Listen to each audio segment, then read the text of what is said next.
नमस्कार, आपके साथ मैं हूं सुचेता कुकरेती और आप देख रहे हैं माइक ऑन है। और आज जिन खबरों पर आपके लिए माइक ऑन कर रही हूं, एक एक करके आपको बताती हूं। सबसे पहले बात होगी उस महायुद्ध की जो दुनिया को लगा टल गया है, लेकिन वो फिर भड़क गया है। पिछले 3 दिनों से कैसे अमेरिका लगातार ईरान पर हमले कर रहा है, ईरान कैसे पलटवार कर रहा है, पिछले 24 घंटे में किस तरह से भयावह तस्वीरें आई हैं, आज आपको दिखाऊंगी। इसी के साथ आपको दिखाऊंगी इस नए तरह से भड़के हुए युद्ध में कैसे पुतिन की एंट्री हो गई है। रूस के राष्ट्रपति ने अपने डूम्सडे विमान को तेहरान भेज दिया है। आखिर इस डूम्सडे विमान को तेहरान में एक्टिव होने के पीछे का कारण क्या है? क्या पुतिन इस जंग में खुलकर ईरान का साथ देने वाले हैं? आज ये भी बताऊंगी। इसी के साथ माइक ऑन कर रही हूं मथुरा में कार सेवा पर। अयोध्या में चढ़ावा चोरी के आरोपों के बीच संत समाज ने ऐलान कर दिया है कि मथुरा में अभी नहीं तो कभी नहीं। इसीलिए मथुरा में कार सेवा का क्या कार्यक्रम है, आज वो आपको बताऊंगी। इसी के साथ आपको बताऊंगी कांग्रेस पार्टी पर डबल संकट क्या है। कांग्रेस पार्टी में बड़ी टूट हो सकती है क्या? कांग्रेस पार्टी में पंजाब चुनाव से पहले एक धड़ा अलग हो सकता है क्या?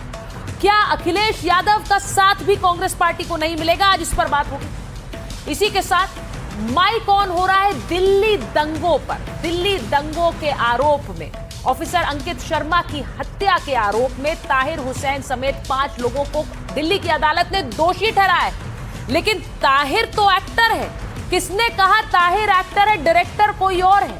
आज इस पर भी माइक ऑन कर रहे हैं। इसी के साथ साथ आपको बताऊंगी बाबा बागेश्वर के भाई पर एफआईआर हो गई है। आखिर एक भाई संत तो दूसरा कैसे दूसरे की जान का प्यासा हो गया? क्या बाबा बागेश्वर के भाई ने गोली चलाई? आज ये भी आपको बताऊंगी। सबसे पहले इस वक्त की बड़ी खबर आपको बता देती हूं। बाबा धीरेन्द्र शास्त्री, उनके भाई पर एफआईआर हो गई। ये इस वक्त की बड़ी खबर है। कुछ देर पहले हमारे पास ये खबर आई है, धीरेन्द्र शास्त्री के भाई पर एफआईआर हुई है। पूरा मामला क्या है? बागेश्वर बाबा धीरेन्द्र शास्त्री की आपने अलग अलग तस्वीरें देखी हैं, लेकिन उनके परिवार के बारे में आप क्या कुछ जानते हैं? उनके भाई पर आरोप लगा है और एफआईआर हुई। अब आपको बताती हूं आरोप क्या है।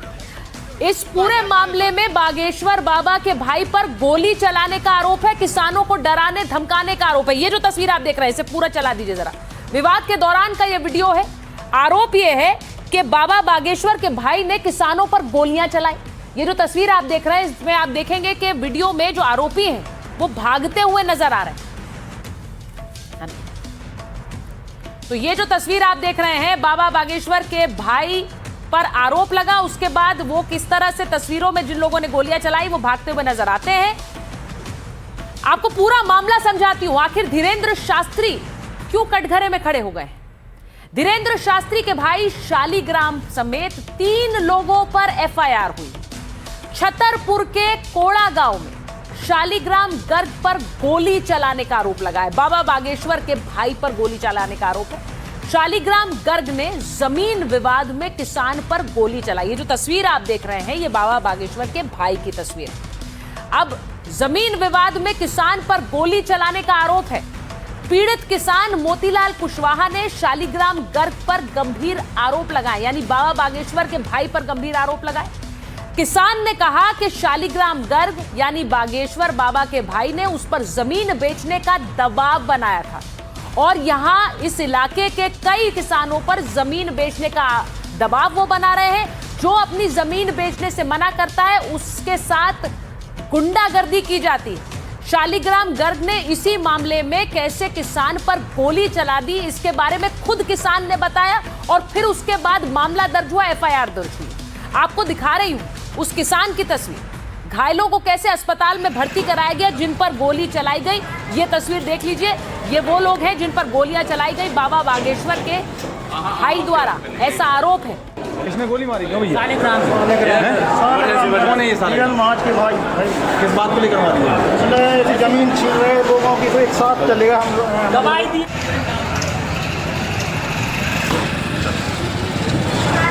ये आप सुन रहे हैं कि किसान बता रहे हैं कि कैसे उन पर शालिग्राम गर्ग ने गोली चलाई और इस पूरे मामले पर पुलिस क्या कह रही है वो भी सुन लीजिए।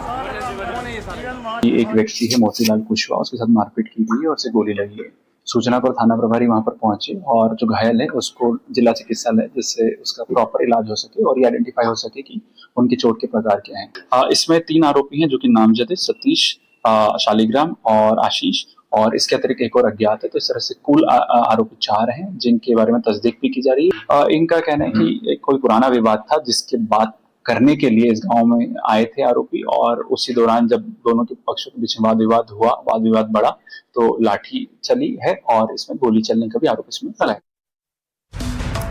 लाखों लोग ऐसे हैं जो बाबा बागेश्वर के धाम इसलिए जाते हैं क्योंकि वो उन पर भरोसा करते हैं, विश्वास करते हैं। इस बीच ऐसी खबर आना उनके खुद के भाई पर जिस तरह आरोप लगे हैं वो हैरान भी करते हैं और बहुत सारे सवाल भी उठाते हैं। बहरहाल अब माइक ऑन कर रही हूं एक ऐसी खबर पर जो कि लगातार दुनिया के कई देशों की टेंशन बढ़ाए हुए है। क्या ये महायुद्ध फिर भड़क गया है? जिस महायुद्ध में डील की और बातचीत की बातें हो रही थी, उस युद्ध में पिछले 3 दिन से बमबारी हो रही है।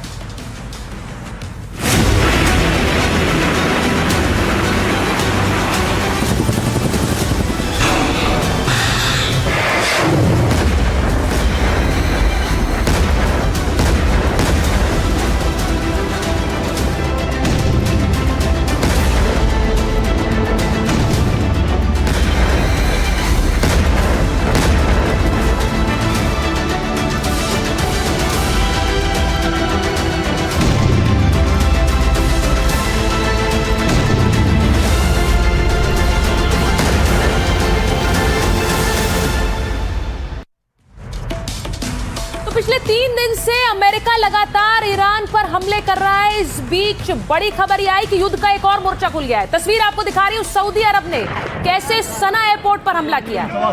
यमन की राजधानी में हमला किया क्योंकि यहां पर वर्चस्व है हूती विद्रोहियों का, हूती जिन्हें समर्थन देता है ईरान। अब ये तस्वीरें देखिए।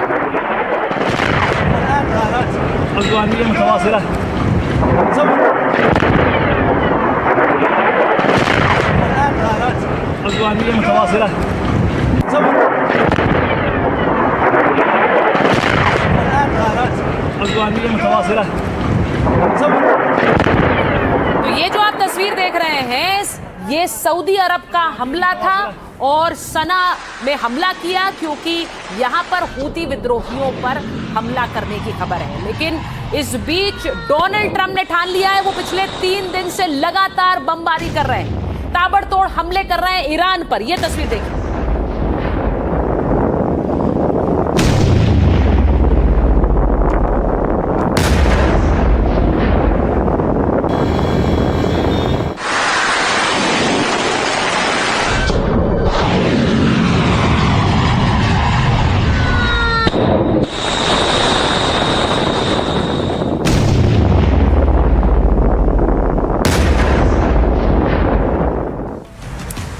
अमेरिका ईरान के बीच समझौते पर कई सवाल उठ रहे हैं। दोनों देशों में लगातार सैन्य तनाव बढ़ रहा है।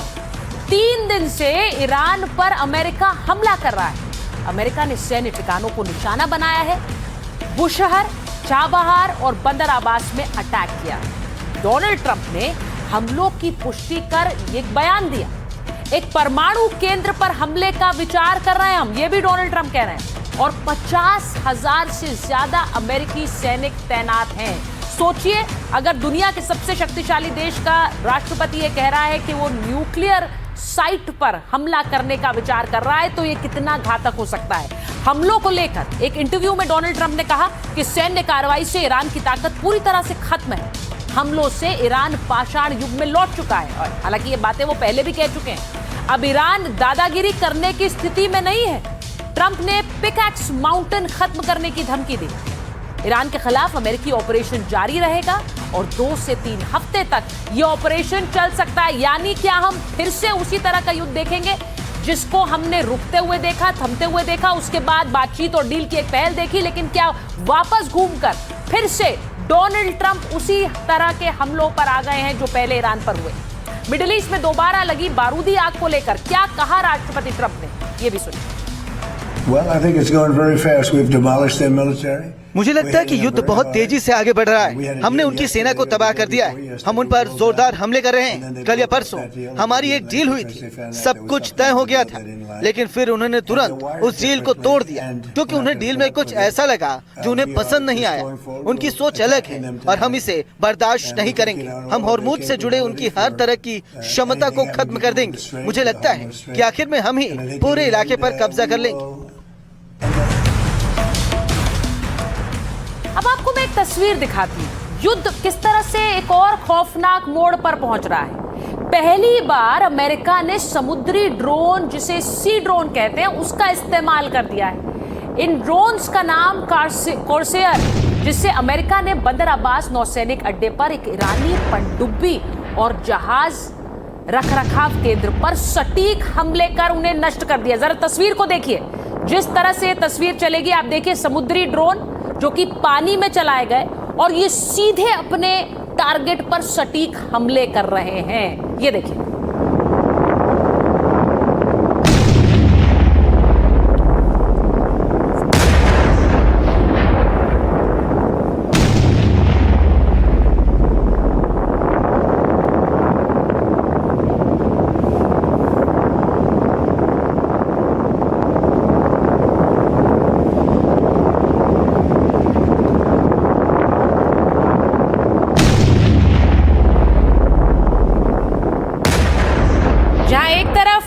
अमेरिका ने इन सी ड्रोन्स का इस्तेमाल किया है, वहीं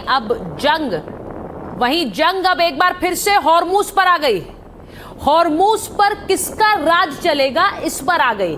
और हॉर्मुज पर इस जंग के चलते कैसे अंतर्राष्ट्रीय बाजार में तेल की कीमतें एक बार फिर उछाल देखेंगी, उसका भी एक ट्रेलर आपको दिखाऊंगी। सबसे पहले आपको यह दिखा देती हूं कि हॉर्मुज को लेकर जंग कैसे फिर से भड़क गई। अमेरिका हॉर्मुज को लेकर क्या कह रहा है?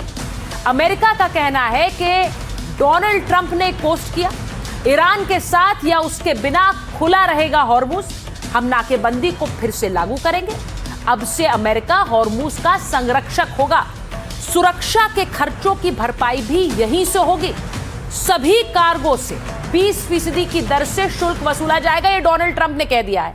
अब जब डोनाल्ड ट्रंप ये कह रहे हैं तो ईरान ने भी इस पर पलटवार किया और उन्होंने हॉर्मुज के प्रबंधन में हस्तक्षेप बर्दाश्त नहीं करेगा, ऐसा ईरान का कहना है। विदेश मंत्री अब्बास अराक्ची ने तो तंज कस दिया।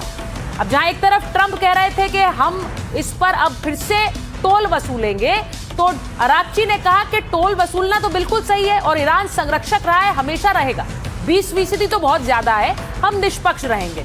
तो वो एक तरह से तंज कसते हुए सीधे जवाब डोनाल्ड ट्रंप को दे रहे हैं। सुरक्षा समिति के प्रवक्ता इब्राहिम रिजाई ने कहा, हमें विदेशी रखवालों की जरूरत नहीं है। ट्रंप लिंडसे ग्राहम की कब्र की सुरक्षा करे। लिंडसे ग्राहम अमेरिका में डोनाल्ड ट्रंप के समर्थक रहे, उनके सहयोगी रहे और ईरान पर हमले के पक्षधर रहे, जिनकी 2 दिन पहले हार्ट अटैक से मौत हो गई। ईरानी सेना के प्रवक्ता इब्राहिम जुल्फिकारी ने हॉर्मुज को लेकर अमेरिका को खुली चुनौती दे डाली है, ये भी सुनिए। हम किसी भी परिस्थिति में अमेरिका को स्ट्रेट ऑफ हॉर्मुज के प्रबंधन और प्रशासन में हस्तक्षेप करने की अनुमति नहीं देंगे। शक्तिशाली ईरान सशस्त्र बल इस रणनीतिक जलमार्ग की सुरक्षा और संप्रभुता बनाए रखने के लिए पूरी तरह से प्रतिबद्ध है। अगर अमेरिकी सेना ने तेहरान के निर्धारित आधिकारिक शॉपिंग रूट के बाहर या ईरान सैन्य अधिकारियों की अनुमति के बिना कमर्शियल जहाजों या तेल टैंकरों की आवाजाही में किसी भी प्रकार का खलल डाला तो ईरान कठोर जवाब देगा। और इस बीच आपको बताऊं कि यूएई ने तेल टैंकरों पर ईरान का हमला, उसकी तस्वीरें आई। यूएई के तेल टैंकरों पर ईरान ने हमला कर दिया। अब ईरान जब पलटवार कर रहा है तो वो भी सीधे पलटवार कर रहा है। तो ये जो तस्वीरें आप देख रहे हैं, ये पहले की तस्वीरें जरूर है, लेकिन कुछ इसी तरह से तेल टैंकरों को आग के हवाले कर दिया है ईरान ने। और यूएई के तेल टैंकर हैं जिस पर ईरान ने हमला किया है। अब इसी हमले में एक भारतीय क्रू मेंबर की मौत हो गई। अब ईरान के उपराजदूत को आज भारत ने इसी के चलते तलब किया है। भारत ने अपनी नाराजगी जाहिर की। भारत का कहना है कि उसके किसी भी नाविक की इस तरह से मौत होगी तो उस पर वो जवाब तलब करेगा। इस पर भारत ने अपना गुस्सा जाहिर किया।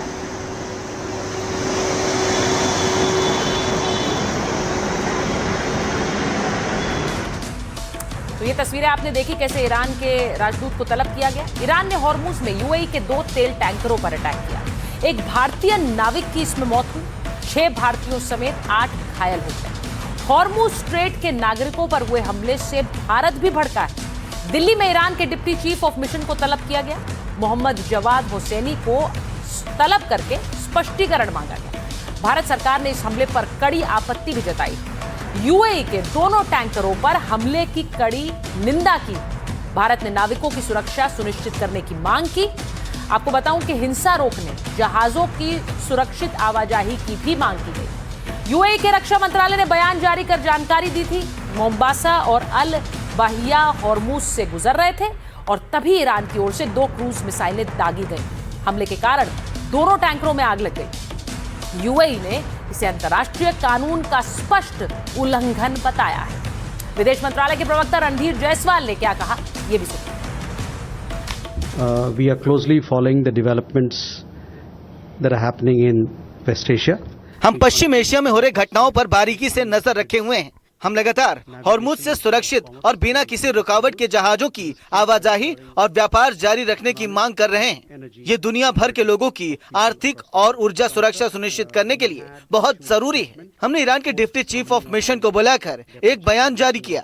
हमने उन्हें अपनी गहरी चिंता से अवगत कराया और कहा कि जो कुछ हुआ है हम उसकी कड़ी निंदा करते हैं। हमने कीमती भारतीय जहाज गंवाए हैं और कई भारतीय नागरिक घायल हुए हैं, जिसमें से कुछ गंभीर रूप से घायल हैं। हमने इस मामले में कई ईरानी पक्ष के सामने अपना कड़ा विरोध दर्ज कराया है और कहा है कि इन हमलों को जल्द से जल्द रोका जाना चाहिए। With the Iranian side on this particular matter, that these attacks, which we condemn, must stop at the earliest.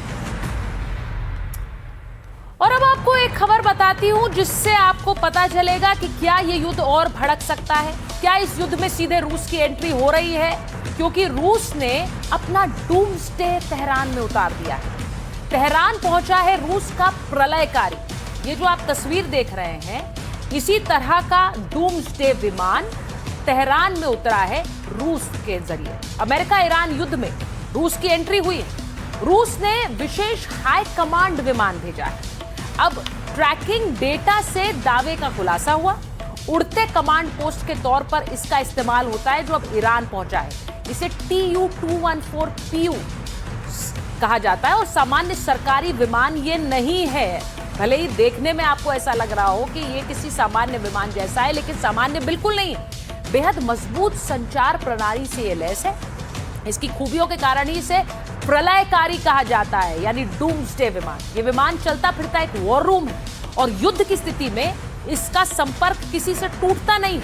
Plane की रफ्तार 850 से 6500 किलोमीटर तक जा सकती है प्रति घंटा और ये बिना रुके उड़ान भरने की क्षमता रखता है। इसी प्लेन की एंट्री हुई है, जिससे अब कयास लग रहे हैं कि क्या राष्ट्रपति पुतिन और रूस सीधे तौर पर इस जंग में समर्थन ईरान का करने के लिए उतर गए। अमेरिका एक तरफ हमला कर रहा है तो दूसरी तरफ ईरान ने अपनी नई हिट लिस्ट जारी कर दी। इसमें ट्रंप और नेतन्याहू सबसे ऊपर हैं। ये जो तस्वीर आप देख रहे हैं, इजराइल के रक्षा मंत्री की तस्वीर है इसमें। इसी लिस्ट में अमेरिकी रक्षा मंत्री पीट हेग्सेथ और अमेरिकी विदेश मंत्री मार्को रूबियो की भी फोटो है। ये तस्वीरें देख लीजिए आप।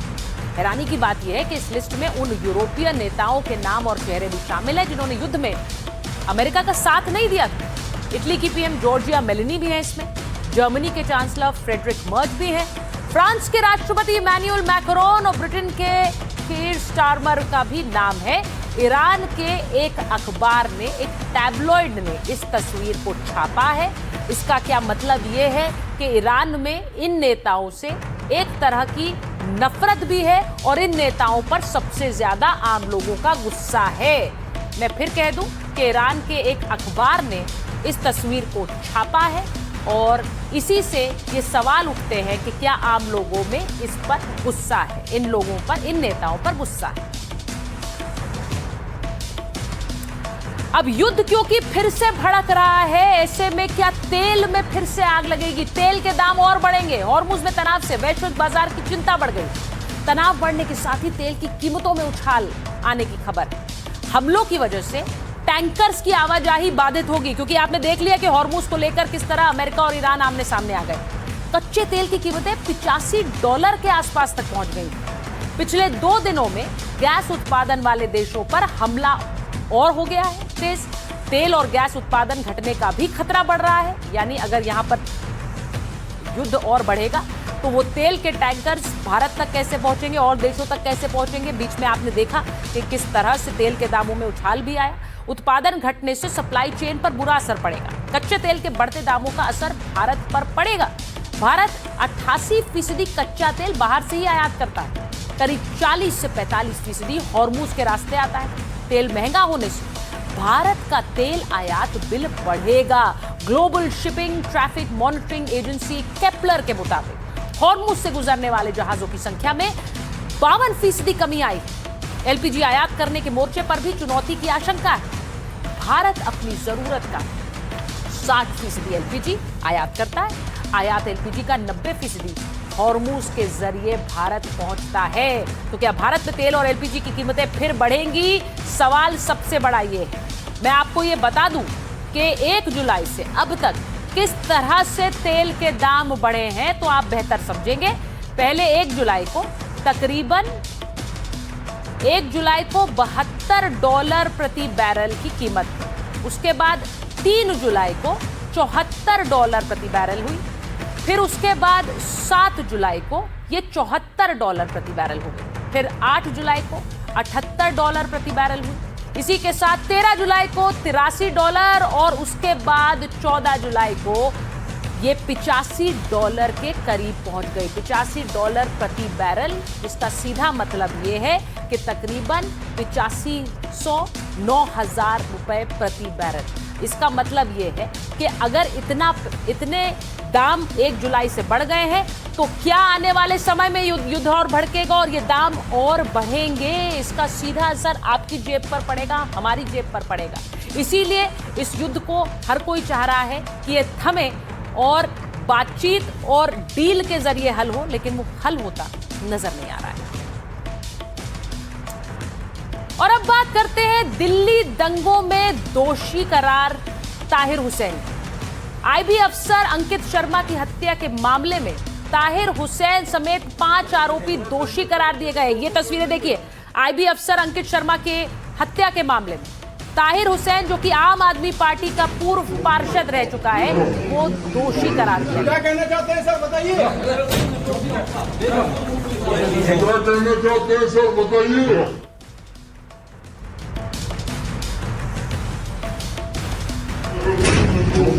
इस केस में कड़कड़डूमा कोर्ट ने कुल 5 लोगों को दोषी करार दिया, वहीं 6 आरोपियों को बरी कर दिया।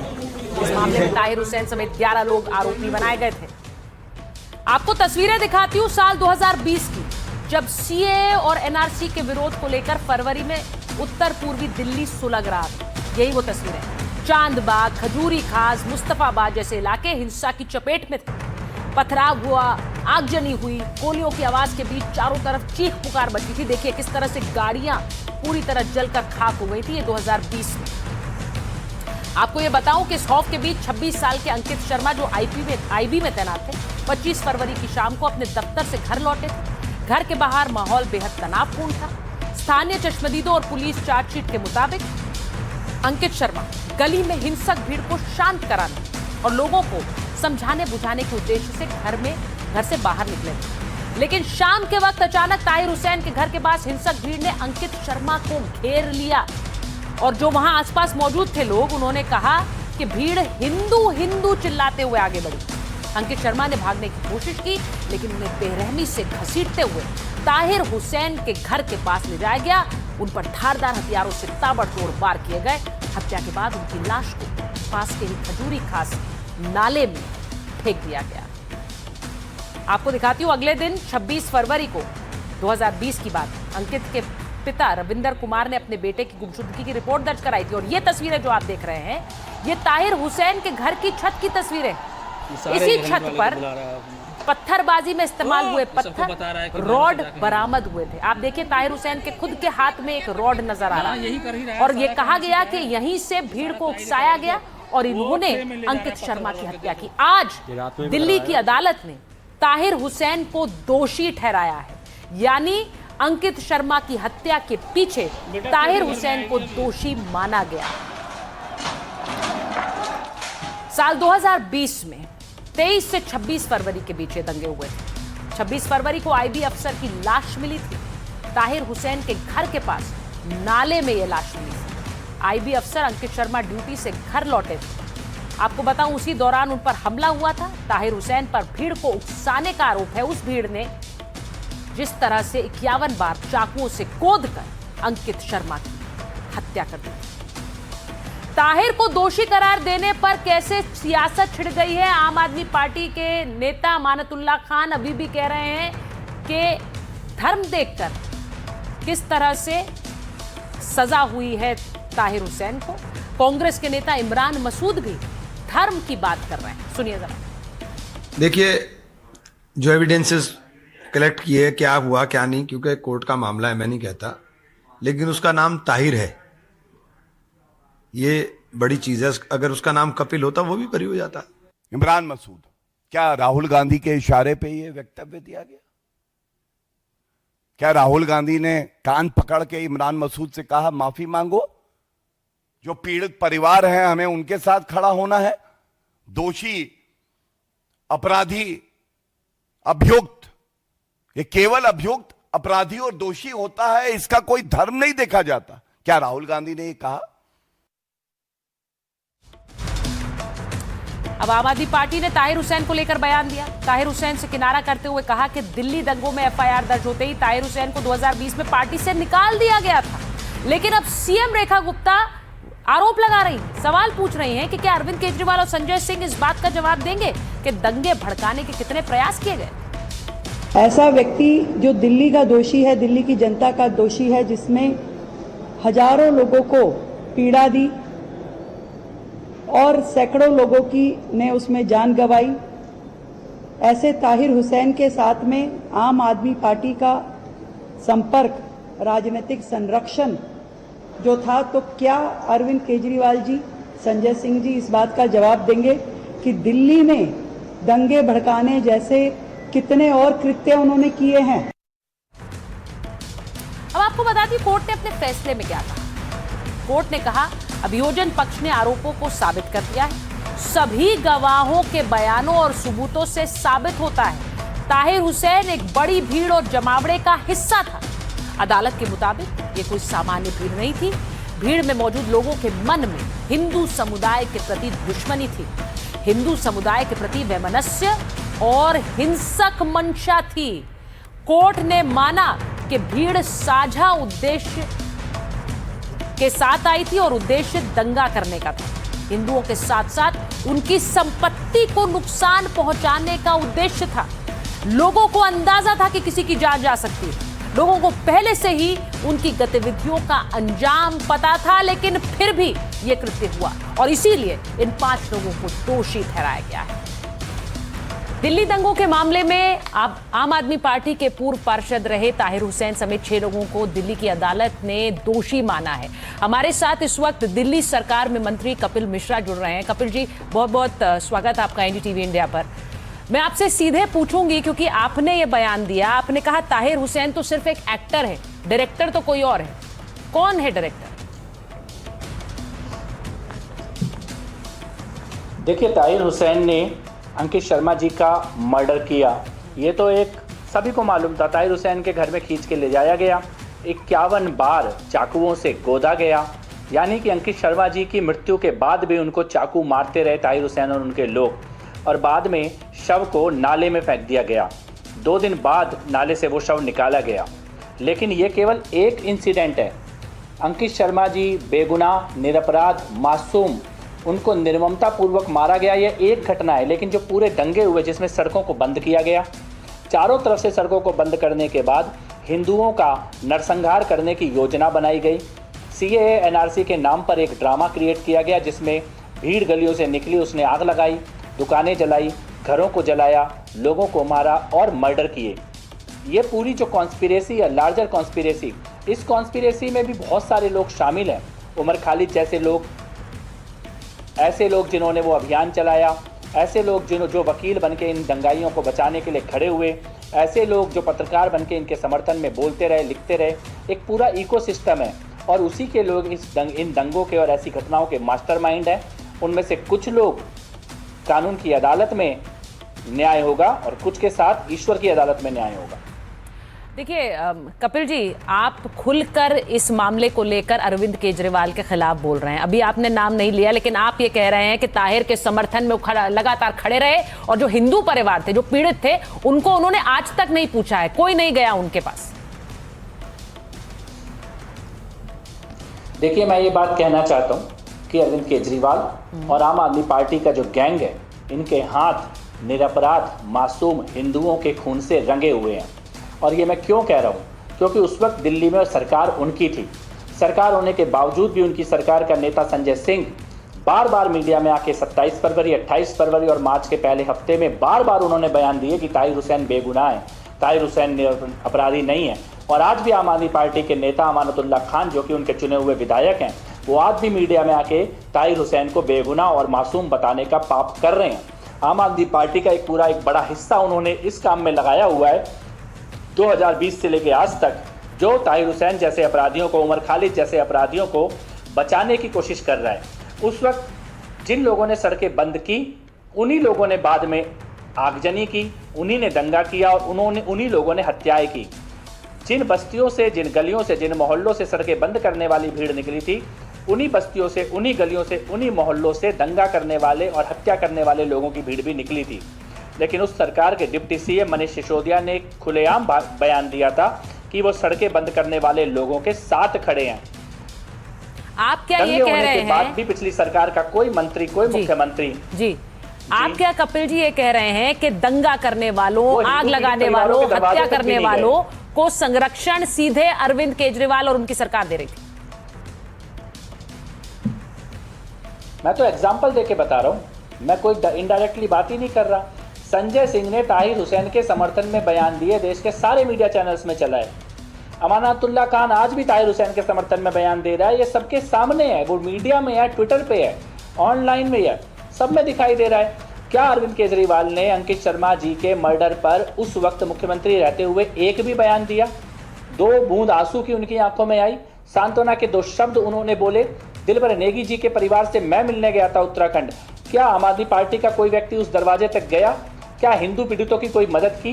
क्या राहत के नाम पर, दंगे की राहत के नाम पर हिंदू क्षेत्रों में कोई एक भी राहत का कैंप लगाया गया? डेफिनेटली वो लोगों ने खुलेआम सड़कें बंद करने वालों का सपोर्ट किया, दंगाइयों को बेगुनाह बताने का पाप किया और उनके पूरे इकोसिस्टम ने कि हर बार कोशिश की कि ताहिर हुसैन बच जाए और आज भी कोशिश करते हैं कि उमर खालिद बच जाए।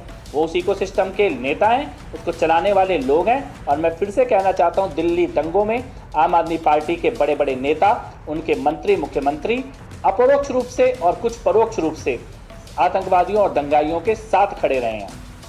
नहीं, ये बहुत बड़ी बात है।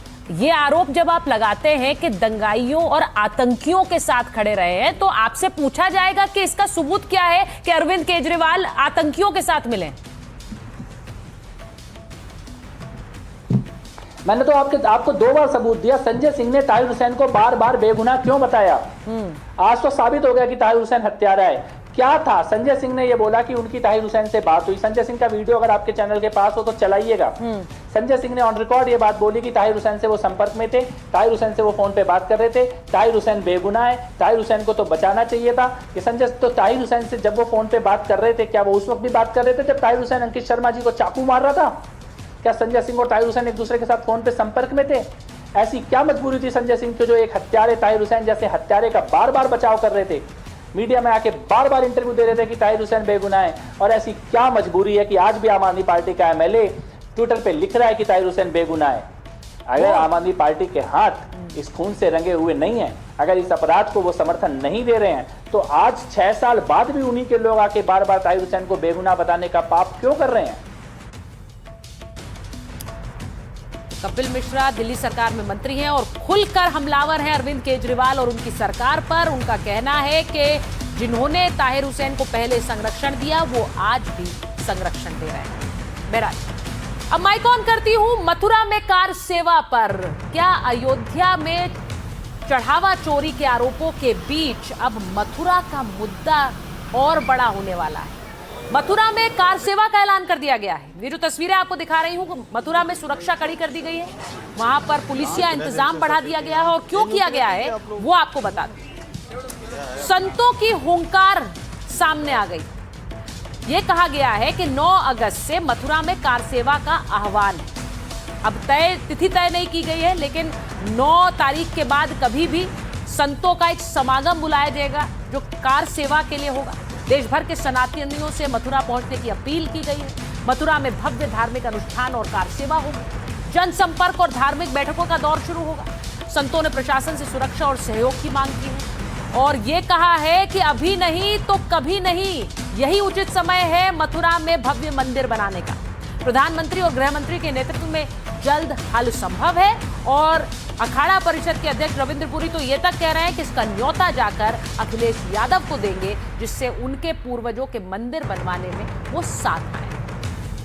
देखा को यही उचित समय है, अभी नहीं फिर कभी नहीं। इसलिए सब सनातनी जाग चुके हैं और सब सनातनियों का प्रयास है कि हमारे जो अयोध्या भूमि का जो हल हो चुका है, अब हमारा कृष्ण जन्मभूमि पे सबको चलना है, कार सेवा करनी है। और जब तक हमारे माननीय प्रधानमंत्री जी है, यत्र योगेश्वरा कृष्णो यत्र पार्थो धनुर्धरा तत्र श्री विजयो भौत्र ध्रुवा नितिर्मतिर्ममा, जहाँ हमारे माननीय प्रधानमंत्री जी है, हमारे गृह मंत्री जी है, वहाँ संभव है। उनके होते हुए जल्दी से जल्दी हमारा जो है कृष्ण जन्मभूमि का हल होगा और वहाँ भगवान कृष्ण के साक्षात जैसे राम मंदिर में दर्शन होते हैं, वैसे दर्शन हमारी कृष्ण जन्मभूमि में होगा। सभी स्नातनियों ने एक अलग जगाई है, अब नहीं तो फिर कभी नहीं।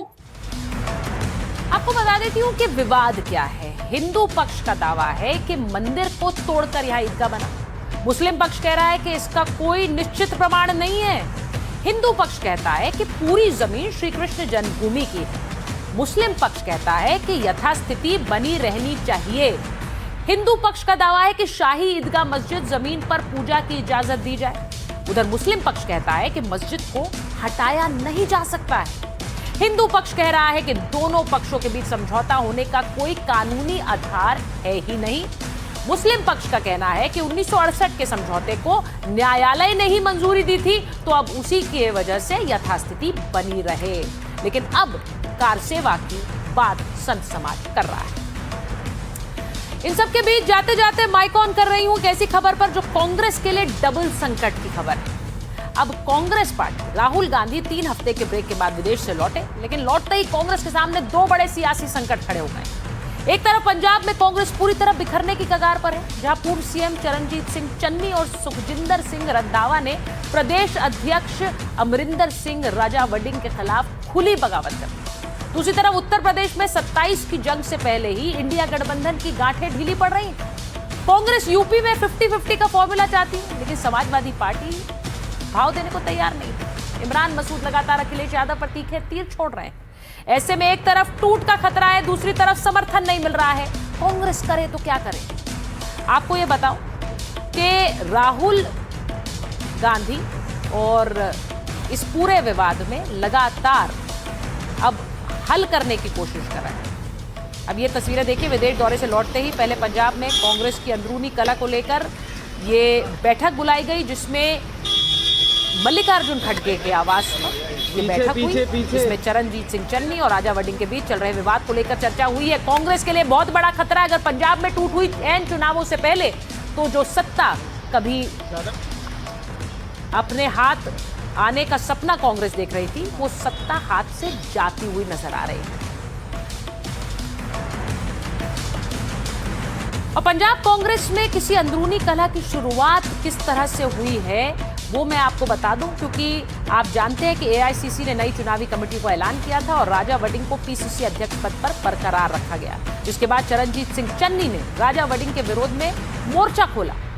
अब आपको यह बताऊं कि अपने समर्थकों की एक बैठक बुला ली चरणजीत सिंह चन्नी ने। कई पूर्व मंत्री, पूर्व सांसद इस बैठक में शामिल हो गए और इसके बाद संकट सुलझाने के लिए पंजाब कांग्रेस के प्रभारी भूपेश बघेल को चंडीगढ़ भेजा गया।